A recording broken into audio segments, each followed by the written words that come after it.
اور موسیٰ علیہ السلام تبلیغ کر رہے ہیں, دلائل کے انبار لگا دیے, مگر فرعون کو ترقی ملتی چلی جا رہی ہے. اتنا ہو گیا کہ فرعون نے جب حضرت موسیٰ آئے ہیں نا اور دعوت کا کام جب شروع ہوا ہے تو فرعون نے بنی اسرائیل پر ظلم کم کرنے کے بجائے اور زیادہ بڑھا دیا. یہاں تک کہ بنی اسرائیل جنہیں یقین ہے کہ یہ کلیم اللہ ہیں, اللہ کے پیغمبر ہیں, ان کے نیک لوگ بھی چیخ اٹھے, کہنے لگے یا موسیٰ اوذینا من قبل ان تأتینا, اے موسیٰ تیرے آنے سے پہلے بھی عذاب میں تھے, ومن بعد ما جئتنا, تیرے آنے کے بعد بھی عذاب بڑھ گیا, کوئی کمی نہیں ہوئی ہے, تو یہ کیا فائدہ, ہمیں تو کچھ فائدہ نہیں ہو رہا تیرے آنے کا. حضرت موسیٰ کیا فرما رہے ہیں, یا قوم استعینوا باللہ واصبروا, اے میری قوم اللہ سے مدد طلب کرو اور صبر کرو. دیکھو آج تو یہ آیتیں ہمیں بڑی اچھی لگ رہی ہیں, کیا زبردست موسیٰ نے نصیحت کی کلیم اللہ نے, لیکن ہم خود مبتلا ہوتے اس وقت یہ نصیحت کتنی چبھتی ہے. بھائی ایک آدمی ظلم کی چکی میں پس رہا ہو, ان کے مردوں کو غلام بنا لیا ہو, مشقت والے کام لیے جاتے ہو, تنخواہیں تھوڑی دی جاتی ہوں, گھروں میں چولہے نہ ہو, بچے پیدا ہو رہے ہوں, ماں باپ کے سامنے ان بچوں کو ذبح کیا جا رہا ہو, اور ایسے موقع پہ اللہ موسیٰ علیہ السلام کو بھیجے اور دعائیں ان یہ بتائے کہ تمہاری دعا قبول ہو گئی ہے, اور موسیٰ کلیم اللہ آ گئے ہیں اور حضرت موسیٰ تسلیاں دے رہے ہوں کہ اللہ مدد کرے گا, تم ایمان پر قائم رہو, نماز قائم کرو, ایمان پر قائم رہو, صبر کرو. اور وہ نظر کیا آ رہا ہو کہ فرعون کے مظالم کم ہونے کے بجائے بولو بڑھ رہے ہوں. ایسے موقع پہ جب قوم بیک زبان ہو کے حضرت موسیٰ کے سامنے کہے اوتینا من قبل ان تأتینا, اے موسیٰ تو ہمیں صبر کی تسلیاں تو دے رہا ہے, اور ہم نے تو تھک گئے تیرا ساتھ دیتے دیتے, تیرے آنے سے پہلے جو ظلم تھا تیرے آنے کے بعد اس میں کوئی کمی نہیں ہوئی ہے, اور بہت ٹائم گزر گیا کچھ بھی نہیں ہو رہا. ایسے موقع پہ حضرت موسیٰ اگر یہ کہتے نا کہ پرسوں تمہیں نجات مل جائے گی تو تسلی ملتی, کیا خیال ہے, یا بس ایک مہینہ اور رہ گیا ہے بھائی, ایک مہینے کے بعد فرعون کی حکومت کا خاتمہ ہو جائے گا اور تم مصر کے وارث بن جاؤ گے, تو بھی تسلی ہو جاتی کہ چلو اتنے دن صبر کیا ہے, ایک مہینہ اور. لیکن اللہ ٹائم نہیں بتا رہا, اللہ ظالم کو بھی آزما رہا ہے اور مظلوموں کو بھی, کہ بھائی ان کا صبر کو آزما رہا ہے کہ تم کتنا ایمان رکھتے ہو اللہ پر, اور فرعون کو مہلت دے رہا ہے, مہلت, اسے ٹائم نہیں بتا رہا کہ ایک مہینے بعد تجھے تباہ کروں گا.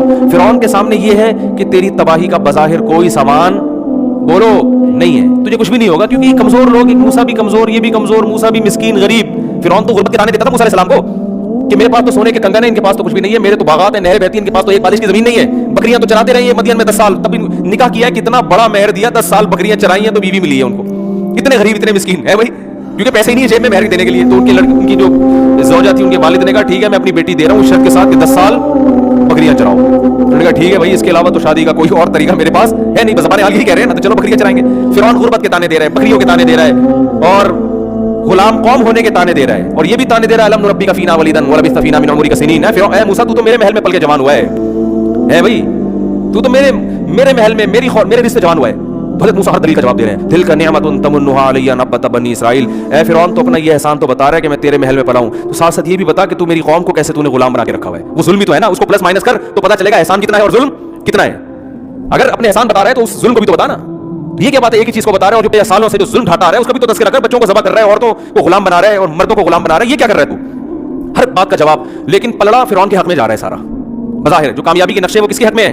کوئی اگر وہاں جا کے سروے کرے, کوئی گورا جائے اور رپورٹ بنا کے پیش کرے, جو بھی ان کی رپورٹ کا طریقہ ہے نا, تو وہ رپورٹ پیش کرے گا کہ ایک شخص نے پیغمبر ہونے کا دعویٰ کیا, غریب ہے, مسکین ہے, وہ اتنے سالوں سے محنت کر رہا ہے, بھرپور معجزے دکھا دیے اس نے, جادوگروں سے کو مقابلے میں ہرا دیا, اتنا کچھ کرنے کے بعد بھی اس کے حق میں کوئی نتیجہ برآمد نہیں ہو رہا, اور سارا جو فائدہ ہے وہ کس کو جا رہا ہے, فرعون کو, کیونکہ اس کو ظلم کا موقع بھی مل رہا ہے. پہلے تو فرعون کی قوم کچھ تھوڑا سا تردد کرتی ہوگی نا بنی اسرائیل کو قتل کرنے میں, انسان تو دل تو ہوتا ہے نا انسانوں کے سیلوں میں. اب تو فرعون اپنی قوم کو بار بار مشورے دے رہا ہے کہ اگر ہم ان دونوں کو چھوڑ دیا نا, یہ ہمیں یہاں سے نکال دیں گے, اب تو بغاوت کا مقدمہ چلا کے ان کو مارو. بات آ رہی ہے سمجھ میں. دیکھو جیسے امریکہ نے افغانستان پر حملہ اگر ایسے ہی کر دیتا ہوتا, ورلڈ ٹریڈ سینٹر گر گیا تو امریکہ کو کیا مل گیا, پوری دنیا کو ساتھ لے لیا کہ بھائی دیکھو اب تو میرے پاس جواز ہے. تو جواز تو کوئی مل جاتا ہے نا, تو فرعون کو اب مل گیا کیا جواز, کہ بھائی میں تو پہلے ہی کہہ رہا تھا, یہ تو مجھے خدا نہیں مان رہے ہیں, یہ تو اپنے مذہب میں لانے کی کوشش کر رہے ہیں ہم کو, تو یہ تو بغاوت ہو رہی ہے ایک طرح کی.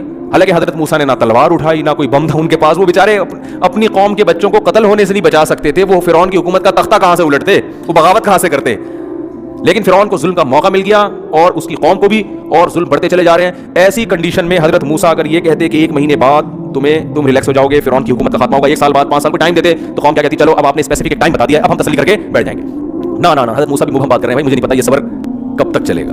بس اللہ نے کہا ہے کہ کامیابی تمہارے قدم چومے گی, اور فرعون کو اللہ ناکام کرے گا. تو اپنی قوم سے کہہ رہے ہیں استعینوا باللہ واصبروا. جب قوم شکایت لے کر آئی نا, اے موسیٰ آپ کے آنے سے پہلے بھی درد میں, آپ کے آنے کے بعد بھی تکلیف میں, کوئی فائدہ نہیں ہو رہا, تو کیا کہہ رہے ہیں استعینوا باللہ واصبروا, اللہ سے مدد طلب کرتے رہو, اور کیا کرتے رہو, صبر. تو میں یہ کر رہا تھا اس موقع پہ یہ نصیحت انسان کو کھلتی ہے کہ یار کوئی بات ہمیں کوئی اس طرح کی نصیحت کریں، بھائی کوئی بات کر بھائی، تو کوئی عام آدمی اگر نصیحت کرے تو ہم کیا کہیں گے؟ بھائی کوئی ٹائم بتا، کوئی 1 سال 1.5 سال جیسے قرضہ لینے جاؤ نا، وہ کہہ رہے پھر میں دے دوں گا، آپ فکر رہیں، اور ٹائم بتا بھائی کب دے گا واپس ہے بھائی؟ 1 سال 1 سال 2 سال 1 مہینہ 2 مہینے ٹائم بتاؤ، بس دے دوں گا، یہ کیا ہو گیا؟ ایسے تھوڑی ہوتا ہے. لیکن حضرت موسیٰ ایسے ہی نصیحت کر رہے ہیں، استعینوا باللہ، تمہاری ذمہ داری ہے اللہ سے مدد کرنا، طلب کرنا، دعائیں مانگنا اور صبر کرنا. جو اللہ کا کام ہے وہ کون کرے گا؟ اللہ. وہ اللہ پہ چھوڑ دو، پستے رہو، کوئی بات نہیں، مانگتے رہو، پستے رہو، صبر کرتے رہو. تو آگے حضرت موسیٰ نے دلیل کیا دی ہے؟ اب یہ مبہم کلام ہے نا، کب تک صبر کریں؟ گویا اس میں یہ بھی وہم ہو رہا ہے کہ معاذ اللہ نقل کفر، آپ ہمیں ویسے ہی معاذ اللہ بہلا رہے ہیں، ہمیں بہلانے کے لیے بھی کہہ دی جاتی ہے نا. تو حضرت موسیٰ نے دلیل دی، فرمایا ان الارض للہ، زمین کا مالک کون ہے؟ اللہ ہے. زمین کا مالک فرعون نہیں ہے، یہ زمین پہ اصل حکومت خدا کی ہے، خدا سے تھوڑی لڑ سکتا ہے کوئی. ان الارض للہ، زمین کا مالک اللہ ہے. یورثھا من یشاء من عبادی، اپنے بندوں میں سے جس کو چاہتا ہے اس کا مالک بناتا ہے. یعنی بتا دیا، میں بس اللہ کے بارے میں یہ جانتا ہوں کہ یہ سب اختیارات کس کے ہیں؟ اللہ کے. اگر آپ وہ اللہ فرعون کی حکومت ختم نہیں کر رہا تو اس کا مطلب یہ نہیں ہے کہ وہ کر نہیں سکتا، اس میں اس کی کوئی حکمت ہے جو ہماری سمجھ میں نہیں آ رہی. ہم بندے ہیں، ہمارا کام صبر اور اللہ سے دعا. پھر بھی